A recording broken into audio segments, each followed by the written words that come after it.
foresee like every brand on planet Earth going in this direction? Absolutely. I can't see any reason why they won't. A lot of brands have already jumped into the NFT space. I mean, we've seen interesting things from Marvel and Taco Bell and Coca-Cola and, a lot of very mainstream brands. So I certainly think that's the direction they're going to go. Also, because immersive technology really helps to sell products. When VR and AR first came out, there was a lot of talk about experience transfer, which is the idea that these technologies allow you to feel what it's like to wear a Patagonia coat on the top of a mountain after you've climbed it, or fly through the air with, a drone. And I think this sense of experience transfer and emotion around products really helps to sell them. Hey, Mariana, great room so far. I just jumped in after Bitcoin pinged me.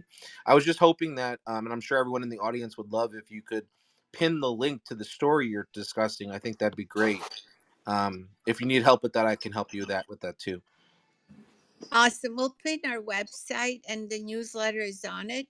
We're talking about, and I can, I guess, pin each story as we go if you'd like. So starting with the website. And do you have another question or welcome, by the way?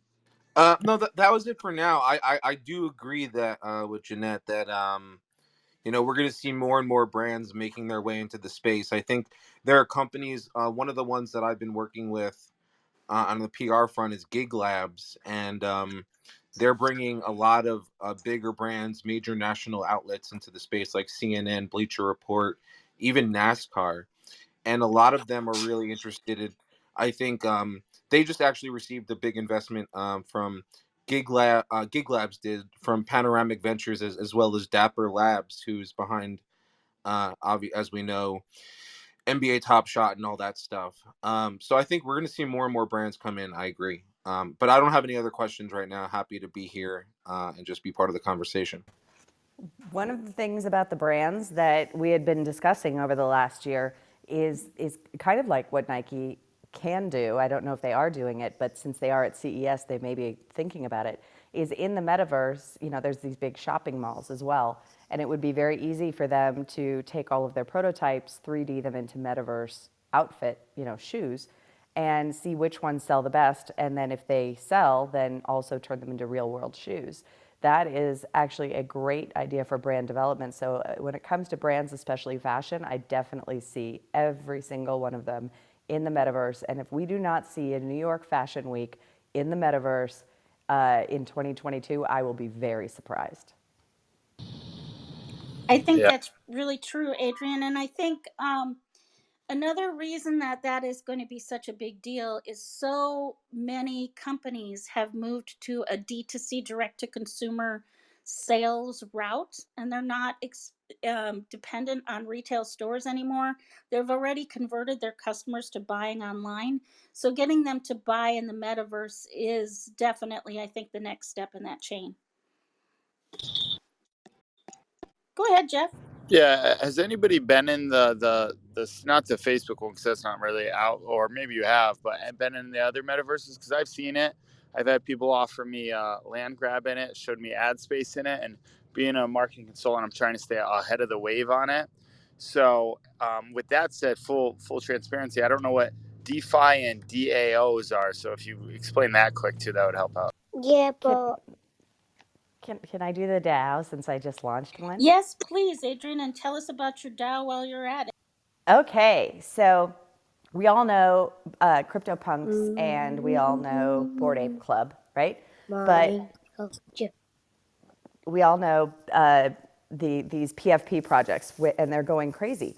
But we just launched on October 31st. It actually launched by an artist, and it is the sweetest story. He's an amazing artist, and he literally went through one of those step-by-step, here's how you launch a PFP project. He never coded, never made an NFT, launched this project, and the art was absolutely amazing and just started to grow organically.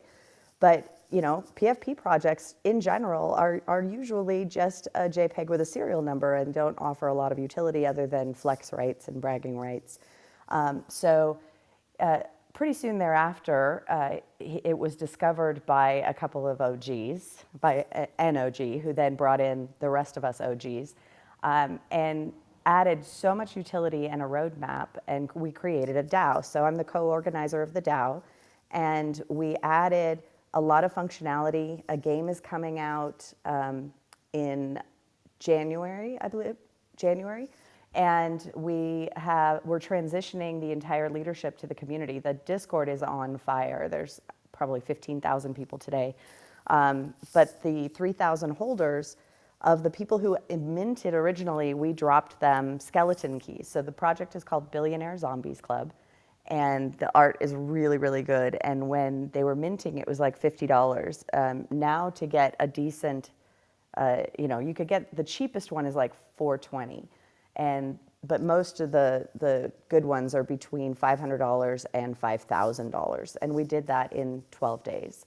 We've created a DAO, so the people who originally minted get these skeleton keys, and then we're going to airdrop tokens on people based on their holdings of skeleton keys and zombies, and then they can mint what are called skeleton kings, and those are going to be the leadership in the DAO.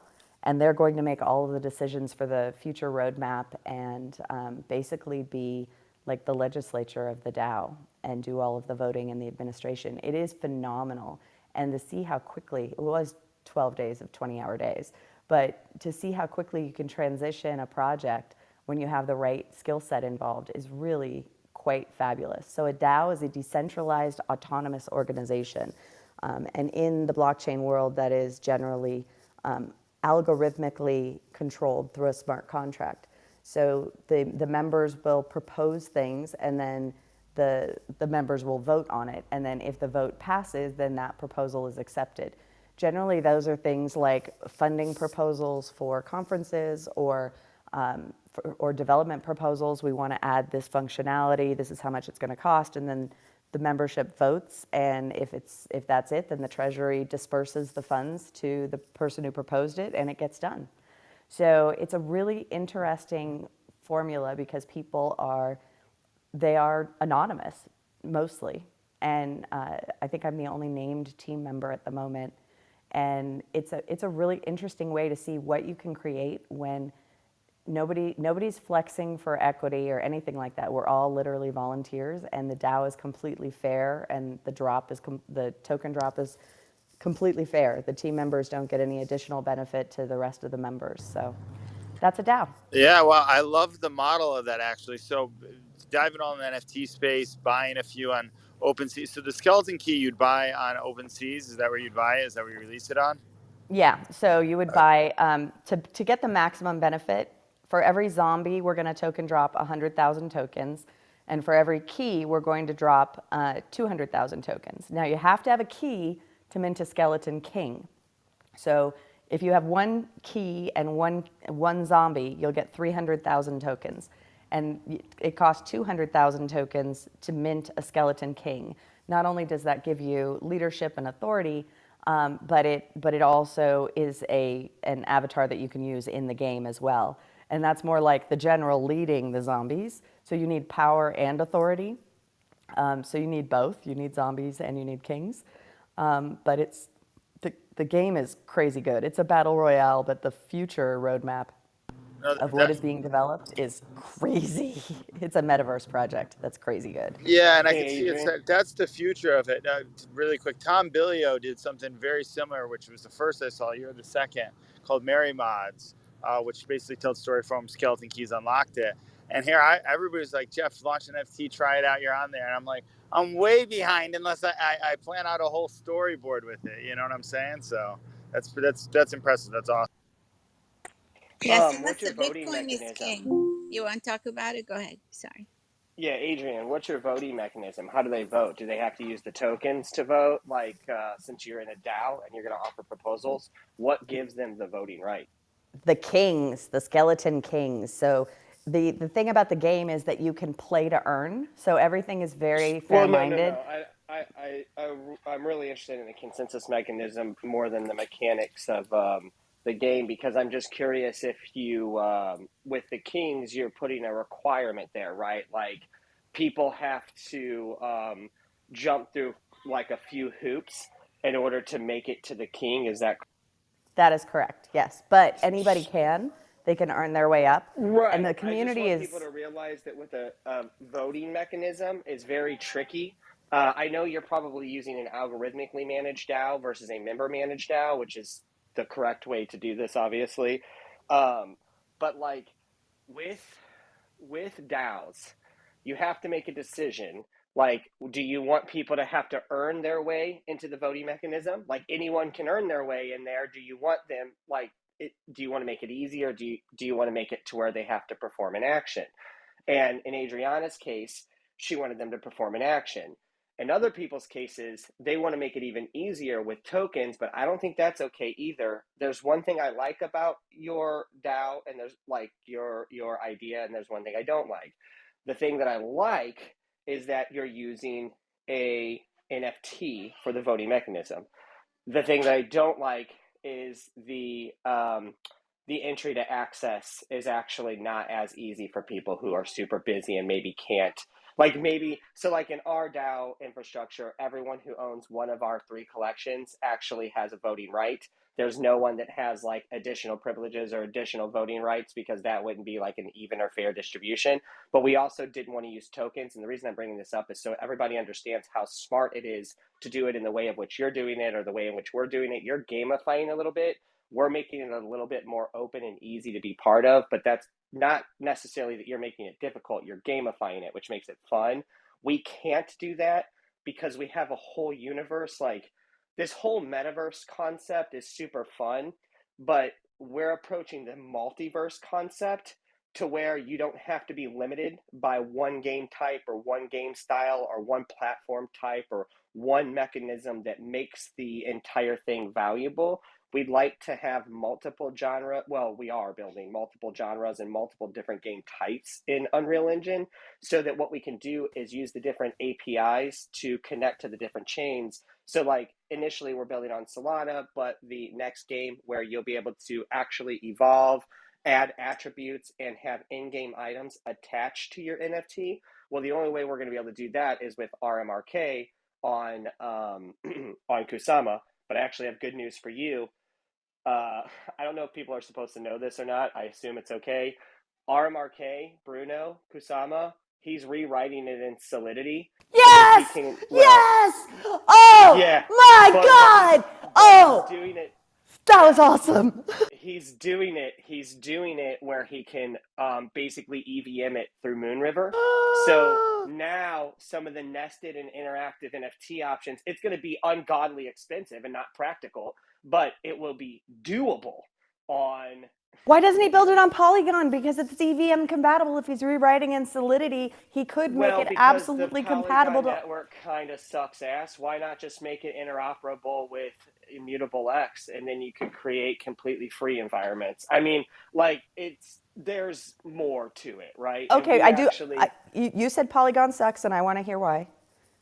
just Because because we're on it's just Polygon, so I want to hear why. yeah, no, it's the difficulty in the facade of what Polygon is. So like Polygon's not necessarily a closed loop ecosystem like you could create out of Immutable X. So like out of Immutable X, you could create a venue or a structure or a program that performs multiple duties, like a client, like a Steam client. Okay, Yes. but when it comes to Matic, you're still very limited. Even though you could technically do that, it is not technically a closed loop environment, and anything of value that you want to transfer to and fro, you're going to have to pay to bring it in and out of the Ethereum blockchain, which obviously is the same with Immutable X. But when you build an entire environment inside of Immutable X, who says people are going to take the thing out of your environment? They don't do it to Gods Unchained. You know what I'm saying? You never remove your shit from Gods Unchained unless you get some stuff that you're about to make some money off of.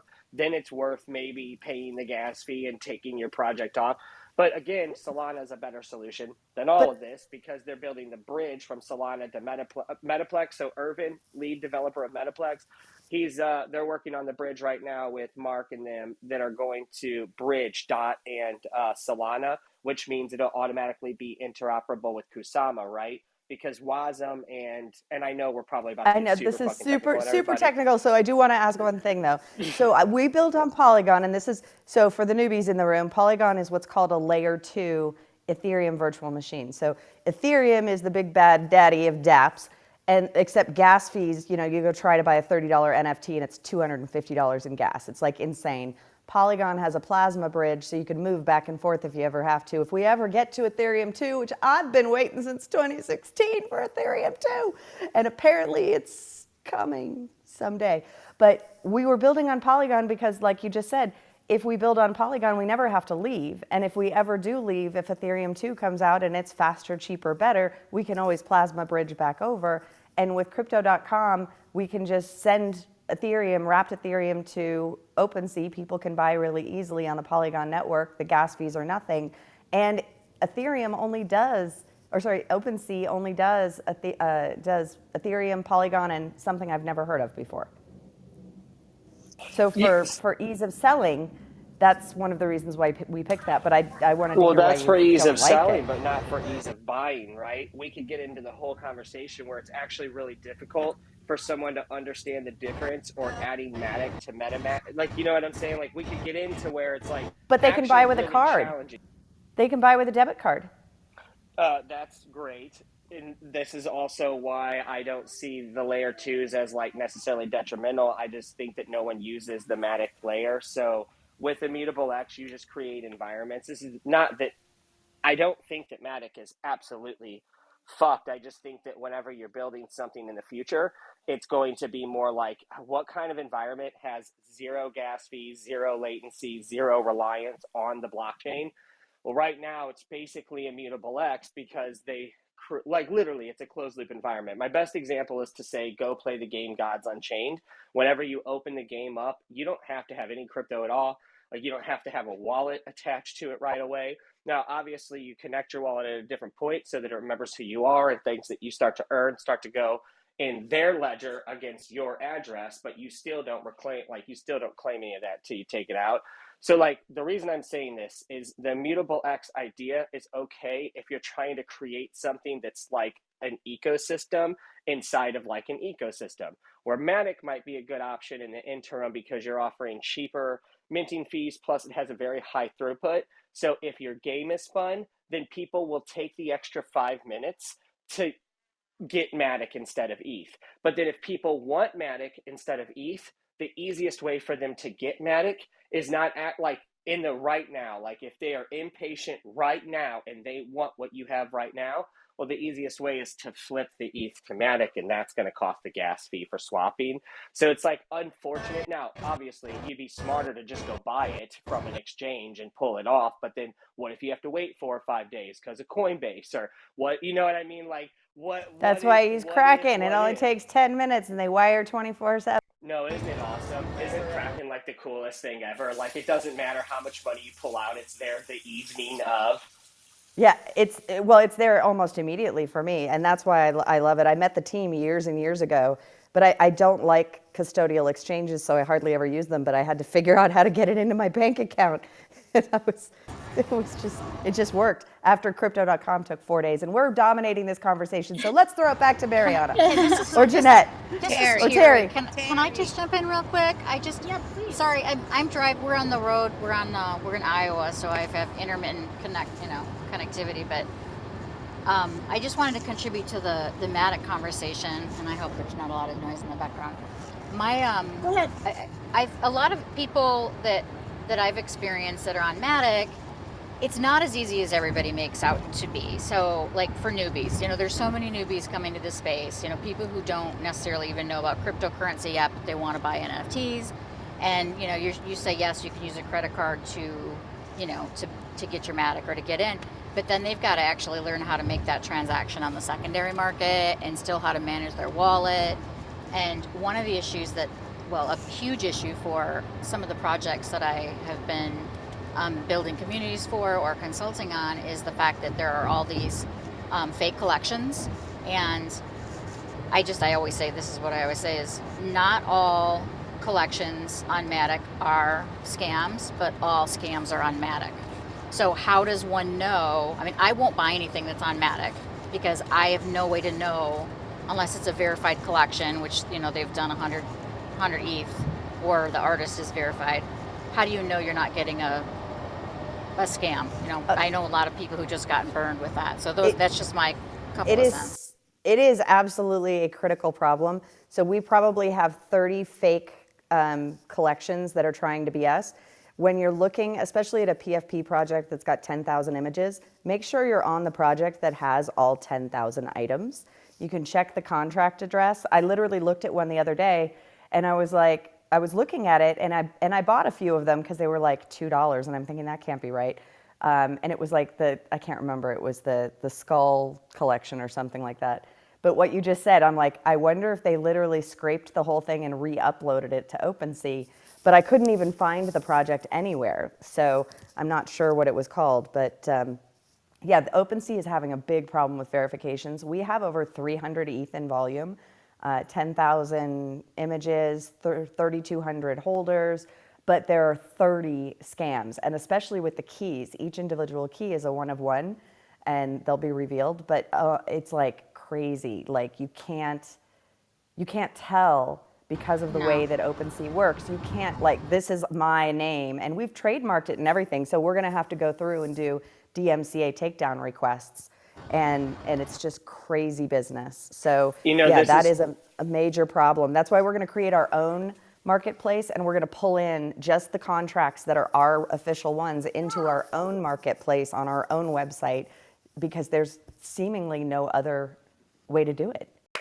Hey yeah, we're everybody, going. I'd like to take a minute to refresh the room and introduce some of our folks that have been sitting on the sidelines. This You are in the Infiom room, and this is your opportunity to learn about NFT, DeFi, and DAOs. And you can ask us questions anytime. Looks like there are some people lined up to ask questions, but first.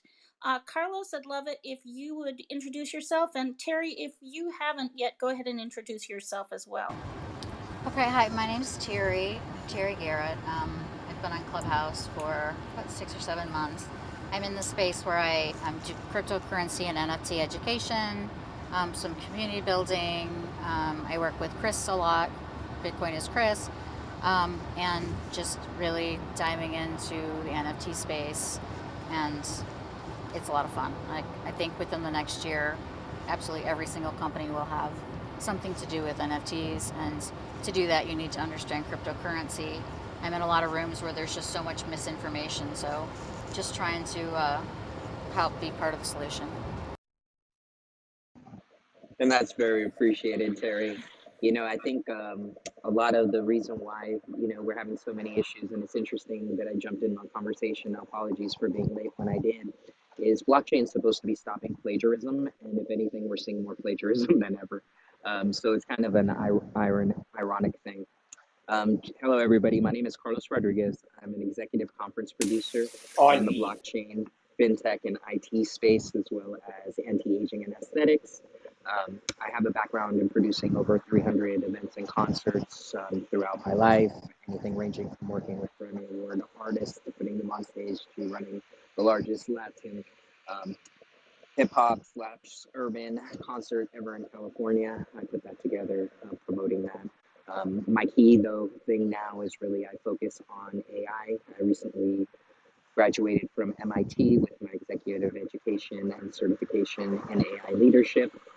I'm extremely passionate about NFTs, crypto, DeFi, and DAOs. I really like focusing specifically on connecting startups with founders of Fortune 500 companies, and that's really what I work on a day-to-day basis, is looking for speakers for my educational program for these different conferences.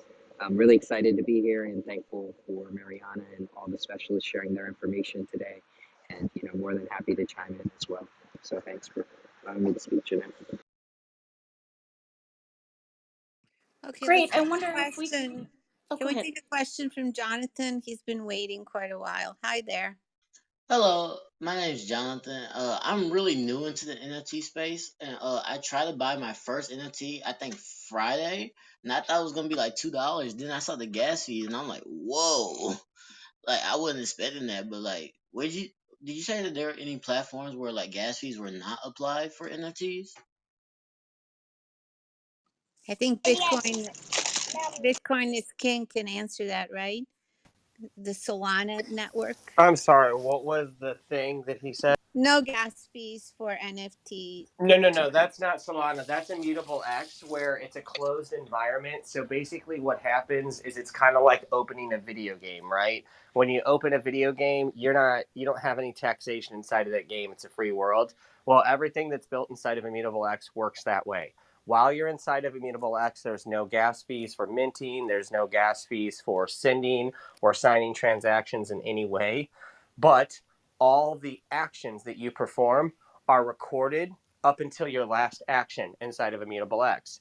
And if that last action is, I want to remove the NFT from Immutable X and bring it to the Ethereum blockchain so that I can sell it on OpenSea, okay, well, now you have to pay a gas fee to remove the item or items from Immutable X and bring them to OpenSea and sell them on the Ethereum main chain. So you pay one gas fee when you're ready, right?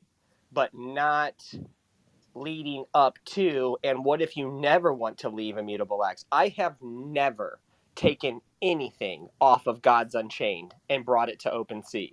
So I have never once paid a single penny while playing Gods Unchained on the blockchain. Like, so it's completely free. It's not even like it's fractions of a penny. It's just a closed loop system. There's nothing happening except for data recording. And then when you go to take the data out of the closed loop system, now you pay a gas fee and that data gets sent from the closed loop system onto the Ethereum main chain, and there you go. But with Solana, what we should talk about is how the Metaplex, like when you spin up a candy machine and you have a mint on Solana, you then have to not only have the metadata individually generated with each individual JSON, which requires a lot of detail in the original code, which isn't like your average node art generator. But then once you do that, they all upload to Arweave and then they have to be individually verified on chain. Then you roll them into your candy machine and you put your button on your website and people mint them. So once they are minted, dude, it's like impossible to fake them, and you don't see any copies anywhere on Solana of other NFTs. Like the only thing you can do on Solana to really steal someone's shit, and you could try, but you couldn't make a copy. That's the thing. You can't. Not by a data standard, not from Arweave. You cannot make a copy because it's already permanent and it's already timestamped. And then you can't just list it willy-nilly because it has to be verified with the private key wallet. So understand, only me who has the JSON file with the private key can do the final verification on the output folder as it's uploaded to Arweave so that it is actually verified on the Solana network so that Solana recognizes it. Okay. So, like, that's step one. So, could you potentially fake that or try to recreate that? Sure, you could, but the amount of effort that would go into that is ridiculous. So what they've done is they've basically made it so difficult that it's a waste of time unless you had a really for sure way to steal a bunch of stuff from everybody. Well, everything on Solana is heavily utility based. So even if you were able to fake a portion of it, you can't fake the metadata, and each of the metadatas are individually standardized. So you don't even need to go, like, you could just go click on our images and you could see that it's ours just the way the structure and the metadata is. And then you could click on the where right next to it where it says view on Arweave. You can view on Arweave and then you can see where it was generated and who owned it. So even if you saw a copy of my shit in 7 seconds, maybe 10 seconds, you would know for sure whether it was legit or not. Because you know the original address that I started minting from, you know the original address that you minted from, I guess I could say, if you bought something previously from us, or you can go to the Discord, or you can go basically anywhere you need to know. And my wallet is attached to the individual metadata that is uploaded one file at a time to Arweave, which is immutable. You cannot delete it. So if someone tries to fake our metadata or our image on Arweave, all you have to do is click view on Arweave and you will see immediately whether it is legit or not. Now, that is a good step forward because that blockchain is built for NFTs. Like everything from the base up is based on utility and NFTs. And I don't think people understand that this issue is known by developers. So when they are building these new blockchains or these platforms, the first thing they are thinking is how do we stop people from scamming each other? And in my opinion, Matic has done nothing but made it substantially worse. So this is also why Immutable X is a better option because what can you do? You can't fake it. You can only do it inside of Immutable X until you remove it from Immutable X. Well, what? People are going to, I mean, how could that even be a lucrative business model to pretend that you have the fake version of something that was free inside of a closed environment that a person would have to pay a gas fee to bring out of the free closed environment onto the expensive slow environment? Like, do you see what I'm saying? Like, it's so what would you say, like unproductive that you just don't. But Matic, point, click, copy, paste, mint. Yeah, no, definitely a lot of good information there, Bitcoin. But I definitely have some different views on that. As far as plagiarism's plagiarism. It's really easy to upload, and the scammers are going to be scammers, and they're going to upload whatever they want. Looking at like a smart contract or looking at the blockchain records, etc. The reality is that somebody who's an average consumer is not going to do that. And although these platforms want to protect us, the reality is that they're not. Um, Hopefully, in the future, there are ways to mitigate that, and I think that that will happen with regulation over time. But I definitely have a different viewpoint on that, and I definitely want to point it out for just, Jonathan, for simplicity. There is no easy way to not pay for anything, right, in life. So even like, say, for example, you're using Facebook, those are ads, right? You're always going to find things like, so I know you asked about minting an NFT and how to do it cheap because obviously you looked at the fees and you were like, what the hell? And I think most people, that's what happens to them is they realize, hey, I actually have to not only mint this NFT. After that, if I want to list it, I also have to pay again. So there's all these extra fees that people aren't aware of until they actually go through the process. So I recommend, just trying to purchase the simplest, in the simplest fashion as possible if you're just starting out, maybe even on a credit card platform, as silly as it sounds, versus using crypto unless you really want to use crypto. So just starting out, you can look at platforms like NBA Top Shot, which is a really simple one, and you can own your first NFT, I'd say within like 30 minutes, if you're not familiar with them, and then you can start to familiarize yourself and take it out into OpenSea if you want to do that in secondary markets and all kinds of stuff. But just to play it safe, so you don't invest a lot and then realize, hey, to even real sell this, I'm going to have extra fees on top of that. It's not just minting it, so keep that in mind ahead of time. Just make sure that you're cognizant of how much money you're using. I think what Bitcoin is King is talking about, though, is a new way of organizing your NFTs, sales, purchases, etc. And he's talking about a closed platform where you can do all that work and not have to pay the gas fees unless you want to sell something. Isn't that Yeah, kind of what you're talking about? and I'm familiar with Immutable X. Actually, that's where VV is migrating over to. One of the main platforms that I'm very familiar with. So, like I'm saying, I think that he's correct, but there are a lot of technical things that need to be discussed in that aspect as well. Okay, so if you were gonna set something up in Immutable X, how would you do that? Bitcoin is king. You have to connect your MetaMask wallet, and how would you think about the strategy of doing this? Well, you don't have to use MetaMask if you don't want to. Mutable X actually offers a tool set. So you just go to their website and you just put in an application and then they just email you their tools. And then you just start building on like basically inside of their environment. It's not as easy as 1, 2, 3. Obviously, it's not like throwing something together in Unity, but it's also not the craziest.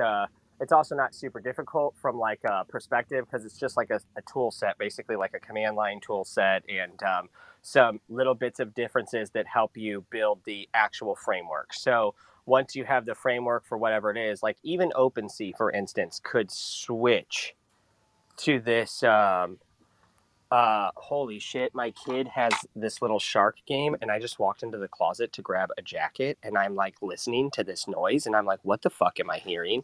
And I turn around and I look, and the little shark thing's turned on, and it's in the closet going in circles, and I almost had a fucking heart attack, because how am I supposed to, like, that's some Chucky shit, right? Like some like that's some child's play stuff. What just happened? Anyway, so that distracted me pretty heavily, but they basically offer you a tool set that allows you to have access to the framework, and then it basically will just let you put Solidity code into this environment, since that's because it's built as a layer 2 for Ethereum. So it's not very much more difficult than building something on Ethereum. You're just building it with Immutable X in mind, and you're just using their CLI and their command line tools and their framework, instead of just the traditional one that you would be using for like Ethereum, right? Or like that OpenSea used as the framework for their exchange. So it's not like it's incredibly difficult, but it's also not super easy. It does have to be someone who knows what they're doing, where they build it inside of Immutable X, or else you're not really going to have much of an option, because something like OpenSea, which should be built on Immutable X, is not. So therefore, you don't have access to an Immutable X platform that will allow you to mint and sell your NFTs for zero gas. But that's what OpenSea should do. They should switch to Immutable X, and now all of a sudden, every problem that we have is fixed. I think that's much easier said than done, though, because OpenSea is the largest kind of NFT platform out there. So it'd be a really hard transition. But I think the question isn't hard. Sometimes the question is, what is the right thing to do? What is the best thing to do, coming from an artist perspective and a user perspective? So I think, like, as side chains come along, like Matic, it's kind of interesting because it's only half of a solution or a part of a solution, but it is a solution nonetheless to some artists. So I kind of think about it in an interesting way, where you had Hickenunk, for example, on Tezos, which I don't have any artwork there. I don't buy any artwork from there. But some of the artists that I've talked to, they said, Cass, that's the only blockchain that I'm able to afford to mint on. So you have this unconscious kind of segregation of a community, because some people can afford to work on the Ethereum blockchain and some people can't. And so there's a lot of problems we have in the space. So I thought there was some interesting comments that Carlos brought up, as well as Bitcoin. But I have a question to the panelists of women too, starting this room about DeFi and DAOs. And when I consult on platforms, 99.9% of the time, I usually advise to not make one unless it solves some type of gap in the space that we need help with. So I guess my question to the panel is, what is that gap that you folks are trying to solve? Because with that same problem of Hickenunk, that guy just pulled out and now there's no Hickenunk.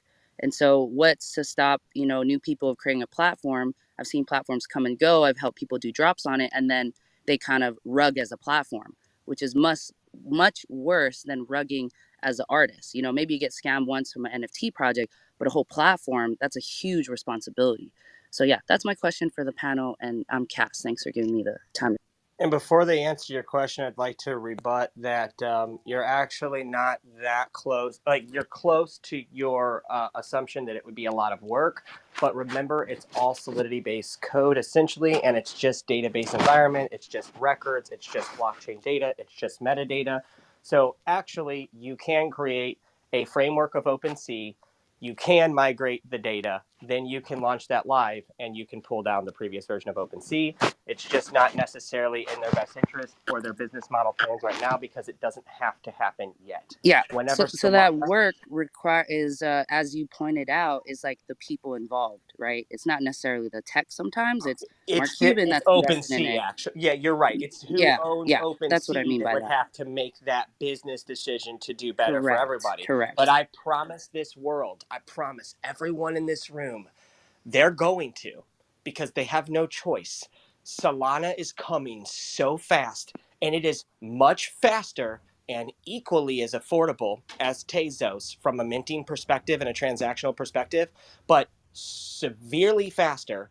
with Rust as its compiling language, which means it can compile down to WASM, which means it can be interoperable very easily with the substrate layers, which means even though it has incredible scalability and it's incredibly affordable, it will only become more affordable and more scalable when interoperating inside of those ecosystems. And now you could build a program in Rust on Solana, and you could bridge and you could run it on Kusama or Dot. Well, why is that important? Because Engine is going to be one of Dot's parachains, and Efinity token will give us the ability to create containers and wrap our NFT data so that we can now take that set of data in the container and take it off of Engine and put it on someplace like OpenSea. Chris, why would I do that?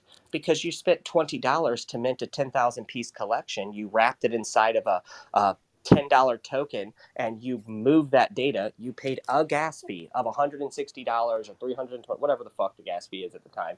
You pay one gas fee. Now that container with that data is on the blockchain. Now you can open that container, that data, and the metadata that's in there is EVM compatible, so it can be read by the chain. It's Well, not a problem. I, I It's think I think freaking this, Chris, I think I predict this, right? All these things are going to happen in parallel because as nerdy as you and I can go on these things, that's not like the general information that people can pick up on and will then hop on these things like Solana.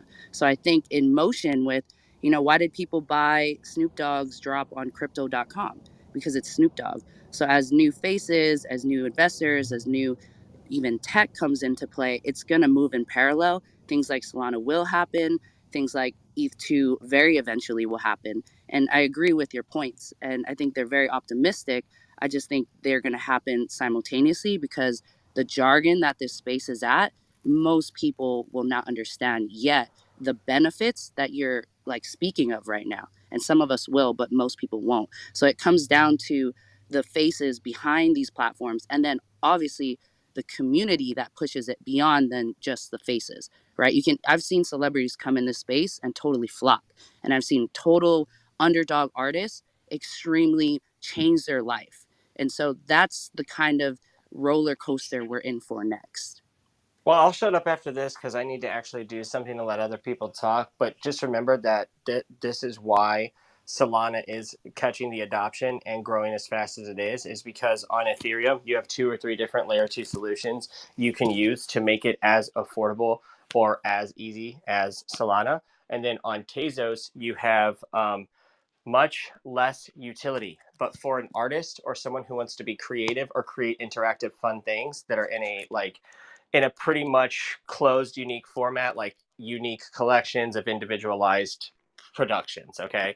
I think that Tezos is actually really great for people who are learning their craft. Like you said, very affordable, very easy, right? They can mess up 17 times. It doesn't break the bank. It's no problem. But at the end of the day, I want everyone to just think of one, and some of you, a lot of people in here have been around for as long as computers, right? Not as long as computers, but since like Windows 95 or later. Yeah. Remember that Intel at one point just stepped up and started smoking everyone. And all of a sudden, AMD processors and other people who were trying to fight inside of that industry, they were just buried by Intel. The reason that happened is because they created a technology inside of their processor called hyperthreading. And what hyperthreading does is it allows multiple versions of input and output to happen simultaneously so that the data never has to stop. It doesn't have to be a loop. It doesn't have to be asynchronized. It can be in and out. So as I am receiving information, I am also sending information. Okay. I know, guys. Duh. Okay. But this was what made Intel processors, I believe it started with the Pentium 4 or something like that. I don't remember exactly which processor it was, but this is what made them superior machines and gave them their edge over the last decade or two of time is hyperthreading. Well, Solana, when they built their blockchain, they basically built it with hyperthreading because the instances or the dApp transactions that it might be running, it runs them parallel and channels essentially input output constantly to where there's always so like you can run so many instances. I'm trying to think of the easiest way to explain this. You can run so many instances side by side, and each of those instances can run parallel to one another. So they don't have to be limited to like one objective being finished and then another one being performed. And this is a very important thing, why the utility and why the ability to build something like a gaming environment or a desktop client environment or an augmented reality software with the Rust, with the affordability, with the TPS, and obviously with the way that it handles transactions. You don't have to worry about bottlenecking, and I just don't think people, I mean, obviously it's not a perfect system, right? Because it's still a layer one, and that's great. I understand it's not perfect. That's fine. But in my opinion, nothing even holds a candle close to it when you're looking at utility, functionality, TPS, and affordability, and on ramp, ease of access. I don't need 4 different layers to choose from. I don't have to have multiple things in my MetaMask. I don't have to worry about if I'm getting a fake collection that was a direct copy from an Ethereum variant. I literally need a Phantom wallet, access to Coinbase, or any other major exchange in the world. I need a Solana token. So I need a Solana token and I need a Phantom wallet. That is it. Now I am unlimited by the hindrances of Ethereum, completely free of Ethereum's bullshit. I need one thing. I don't need a wallet with a main chain and a side chain, and I don't have to know how to swap between these two, and I don't need to understand the logistics of what a layer 2 is a layer 1, and I don't need to be able to bring it from the get. Dude, no, fuck all that. Can I just So, Well, say oh that yeah, go ahead. explanation let was me so just good? say that this is a great discussion. I'm loving it. I'm loving the fact that Bitcoin is King is launching a game, play to earn game in the environment that he's discussing. That Adrian has launched a DAO in the environment that she discussed earlier. Some great points on this panel. What I just wanted to leave you with, because we only hold the room for an hour every Tuesday and every Wednesday. Tomorrow in the Wednesday room at 1:30 p.m., we're going to be talking about how to create unicorns in this space. And what's happening right now in this space is there's a lot of there are a lot of technologies that are competing with each other, which is great, which creates a better environment for everyone.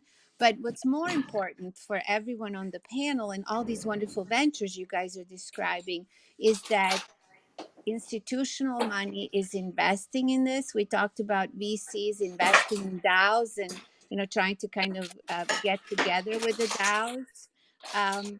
Also, we have this discussion of brands that we started or panel with today, like Nike getting into the space, Microsoft, Meta, et cetera, et cetera. What's really wonderful is that all of you have built projects that will be very relevant for the building of these creation of these great new businesses we're embarking on.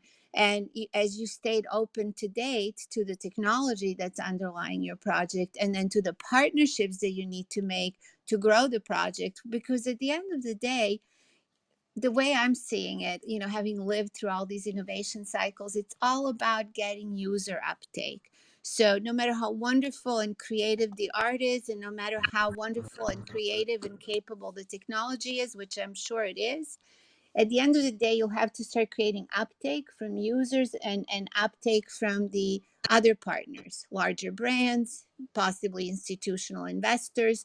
And then you become sort of the world leading project, like a super world, or right, like, one of these projects, open seas of the world, et cetera, that are doing really, really well. And I'm seeing so much of that happening in the clubhouse. So I'm just thrilled that you guys are sharing that with us and that you're here today. So I want to thank you for that. Chris, can you finish the very last part? I followed you all the way down. I have to drive back to California for Thanksgiving, but I just missed the very last part, which is just, so why in the world would you want a container that's minted to OpenSea? What utility does that bring? If he's still there. I know he said he had it. I think he's left, Ken. Why don't we table that question for Hold on. tomorrow? He's about to jump Are you into the still chat there? bar. Let me just give him what you would want to do if you're minting a collection and OpenSea doesn't learn to play ball and they want to keep using Ethereum mainnet as their main thing and like try to push Matic adoption, which is totally fine if they want to do that, but you cause a lot of issues. Well, if you want to still mint on OpenSea, if you still want to be on the Ethereum main chain, but you want to have an edge over your competitors in the NFT space, well, then you should mint your collection on Engine for dirt cheap and then use an Infinity token to wrap that collection, pay a gas fee once, put it on OpenSea. Now you nor your customer have to be responsible for the gas fee. So automatically, your Ethereum-based NFT on OpenSea is more affordable than the next guy's, because if you mint the next guy's, you have to pay the gas fee. Mine's already minted because I minted it on Engine. I wrapped it in the Infinity container, and that can't happen until you've got the EV or until Engine is pair chain to Polkadot mainnet. Then you'll be able to use the Infinity token to wrap the NFTs, use the Darwinian bridge to move it over to Ethereum. Then you can unwrap it for a gas fee, and it'll be substantially cheaper for you and for your customer.